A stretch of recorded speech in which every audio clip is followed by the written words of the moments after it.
تم نے کبھی فیری ٹیلز کی کہانیاں سنی ہیں؟ میں سیڑھیوں پر بیٹھ کر اپنا ٹوٹا ہوا گٹار ٹھیک کرنے کی کوشش کر رہا تھا جب اس نے میرے قریب بیٹھتے سوال کیا۔ ہاں، مختصراً جواب دیتے میں نے اپنی نگاہیں گٹار پر ہی رکھی۔ ان کہانیوں میں سب کتنا اچھا ہوتا ہے نا، ایک جادو کی چھڑی گھمانے سے سب ٹھیک ہو جاتا تھا، ایک معجزہ کہانی کے کرداروں کو اندھیروں سے نکال کر روشنی میں لے آتا تھا۔ کاش زندگی بھی فیری ٹیلز کی طرح ہوتی۔ شروع میں اشتیاق سے کہتے، آخر میں اس کی آواز میں اداسی گلی تو میں نے اس کے چہرے پر نگاہ ڈالتے اس کے مایوس کن تاثرات کو اپنی آنکھوں میں سمیٹا۔ اگر تم کہانیوں کی دنیا میں اپنی حقیقی زندگی تلاش کرنے لگو گی تو بہت جلد خود کو کھو دو گی۔ میں نے اس کی آنکھوں میں چھائی اداسی کو دیکھ کر نرمی سے اسے سمجھایا تو اس کے گال آنسوؤں سے چمکنے لگے۔ آج تک خود کو تلاش ہی نہیں کر پائی تو بھلا کھونا کیسا؟ وہ درد سے کہتے نظریں جھکا گئی، جبکہ اس کی بات پر میں نے تکلیف سے مٹھیاں بیچ لیں۔ تو تلاش کرو۔ انسان کی سب سے بڑی ناکامی یہ ہے کہ وہ ساری زندگی اپنے آپ کو تلاش نہ کر پائے، اور میں نہیں چاہتا کہ یہ ناکامی تمہارے نصیب میں ہو۔ میں نے اپنی تکلیف چھپاتے اسے ایک بار پھر سمجھایا تو وہ اجنبی نگاہوں سے میری طرف دیکھنے لگی۔ انسان کی محبت ناکام ہو جائے تو پھر وہ کبھی خود کو تلاش نہیں کر پاتا، وہ تو اپنی محبت کے ساتھ ہی کہیں دفن ہو جاتا ہے، کسی ایسی جگہ جہاں باقی دنیا کی رسائی ممکن نہیں ہوتی۔ وہ بولی تو مجھے لگا کہ کوئی میرا سینہ چیر رہا ہے، جیسے کوئی میرے دل پر آری چلا رہا ہے، مگر میں خود پر قابو پاتے مسکرانے کی کوشش میں کامیاب ہو گیا۔ محبت کبھی بھی ناکام نہیں ہوتی۔ اس سے نظریں چراتے میں نے سامنے کیاری میں لگے گلاب کے تازہ پھولوں کو دیکھا۔ جسے محبت کا تجربہ نہیں ہوتا وہ ایسی ہی باتیں کرتا ہے۔ تم میرا دکھ کبھی نہیں سمجھ سکتے کیونکہ تمہیں کبھی کسی سے محبت نہیں ہوئی۔ اس نے طنزیہ لہجے میں فیصلہ سنایا تو میں نے گردن ہلاتے اپنی پلکوں پر ٹھہرے آنسو واپس اندر دھکیلے۔ ہاں واقعی، اس کی جانب دیکھے بغیر میں نے حامی بھری کہ اگر ایک نظر اسے دیکھ لیتا تو میری آنکھوں میں موجود آنسو اس کے دل میں کئی سوالوں کو جنم دے دیتے۔ پتہ ہے، عشق میں انسان اپنی ذات کو بھلا کر صرف اپنے محبوب کا ہو جاتا ہے۔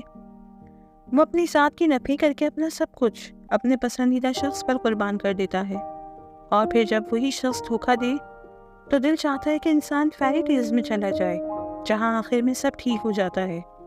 وہ میری گود سے گٹار اٹھا کر اپنی گود میں رکھتے اس پر جھک کر بولی تو میں نے اپنا خشک گلا کھنکارتے اس کی انگلیوں کی حرکت کو دیکھا جو گٹار کے تار ٹھیک کرنے میں مصروف تھیں۔ میرے نزدیک عشق کا فلسفہ کچھ مختلف ہے۔ اسے مصروف پا کر میں نے بات کا آغاز کیا، تو کیا فلسفہ ہے تمہارا؟ مجھے لگتا ہے کہ عشق انسان کو اپنی ذات کی نفی کرنا نہیں سکھاتا، بلکہ اسے اس کی پہچان کرواتا ہے۔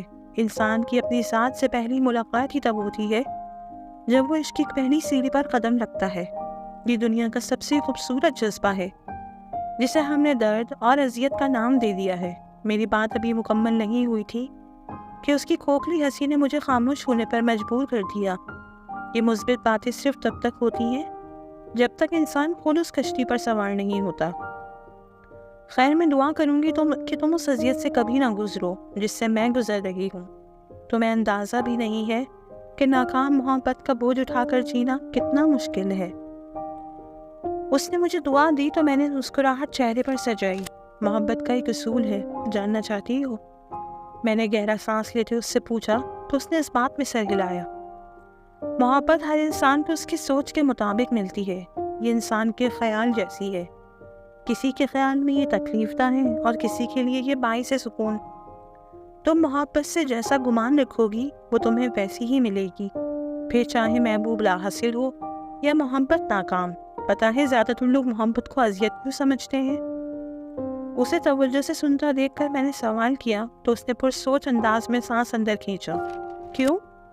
کیونکہ وہ محبت کے حقیقی معنی نہیں جانتے۔ ان کے خیال میں محبت خود کو تھکا کر مقابل کو حاصل کر لینے کا نام ہے، اور پھر جب محبت حاصل نہیں ہوتی تو وہ خود تھکے ہارے بیٹھ کر کسی معجزے کا انتظار کرنے لگتے ہیں کہ کاش زندگی فیری ٹیلز کی طرح ہوتی۔ میں نے اس کے چہرے کو بغور دیکھتے توقف لیا تو وہ حیرت سے مجھے دیکھنے لگی۔ مجھ سے پوچھو تو محبت سکون کا دوسرا نام ہے۔ محبت میں تھکن نہیں ہوتی۔ محبوب دسترس میں نہ بھی ہو تو دل مطمئن رہتا ہے۔ یہ حقیقی عشق ہے اور جب یہ ہوتا ہے تو انسان پر کائنات کے وہ راز کھلتے ہیں کہ وہ حیران رہ جاتا ہے، جیسے اس وقت میں حیران ہوں۔ میں نے آخری جملہ کہتے ایک بار پھر نظریں چرا لی۔ تمہیں بھی کبھی کسی سے محبت ہوئی ہے کیا؟ اس کے لہجے میں حیرت ہی حیرت تھی۔ میں دھیما سا مسکرایا۔ یہ سنو، میں نے تمہارے لیے ایک دھن بنائی ہے۔ اس کے سوال کا جواب دینے کے بجائے میں نے گٹار لیتے اس کے تاروں کو چھیڑا تو وہ آنکھوں میں بے چینی لیے مجھے دیکھتی رہی۔ کہ تم نے خود بنائی ہے؟ اس نے مجھے مسکراتا دیکھ کر درمیان میں روکتے ہوئے پوچھا تو میں نے سر ہلایا۔ ہاں۔ تم نے یہ میرے لیے کیوں بنائی؟ اگلا سوال تیار تھا۔ ایسا سوال مت کرو جس کا جواب دینے میں مجھے صدیاں بیت جائیں۔ تم نے تو آج مجھے الجھن میں ہی ڈال دیا ہے۔ اب شاید محبت کو سمجھنے میں مجھے صدیاں بیت جائیں۔ اس نے میرے یہ انداز میں کہا تو میں ہنسا۔ جب تک تم محبت کو سمجھو تب تک میں تمہارے سوال کا جواب ترتیب دیتا ہوں۔ شاید صدیوں بعد جب ہم کسی دوسری دنیا میں ملیں تو ہماری ملاقات محبت کے کسی صحیفے میں درج ہو جائے۔ میں نے نظریں سامنے دیوار پر ٹکاتے ہوئے کہا تو وہ سانس رو کے مجھے دیکھے گئی۔ کیا مطلب؟ وہ سب کچھ سمجھ کر بھی کچھ نہ سمجھی تھی۔ کچھ نہیں، ہوا میں خنکی بڑھ گئی ہے، نیچے آ جاؤ۔ اسے جواب دینے کے بجائے میں نے بات ختم کی اور اسے وہیں چھوڑ کر آ گیا۔ وہ ایک بار پھر میری آنکھوں میں ٹھہرے اپنے عکس کو پہچاننے میں ناکام رہی تھی، لیکن میرا دل اس بات سے پرسکون تھا کہ آج میں نے اسے محبت سے روشناس کروا دیا تھا۔ شاید مجھے ساری زندگی اس کا انتظار کرنا پڑتا اور شاید میں ساری عمر اس کے لیے ایسی دن بناتا رہ جاتا، لیکن قسمت کا کسے پتا ہے کب کہاں کس موڑ پر لے جائے۔ کیا معلوم کہ تقدیر نے ہماری محبت کو ملاپ کی صورت دینی ہے یا جدائی کی راہ پر ڈال کر ہمیشہ کے لیے عمل کر دینا ہے۔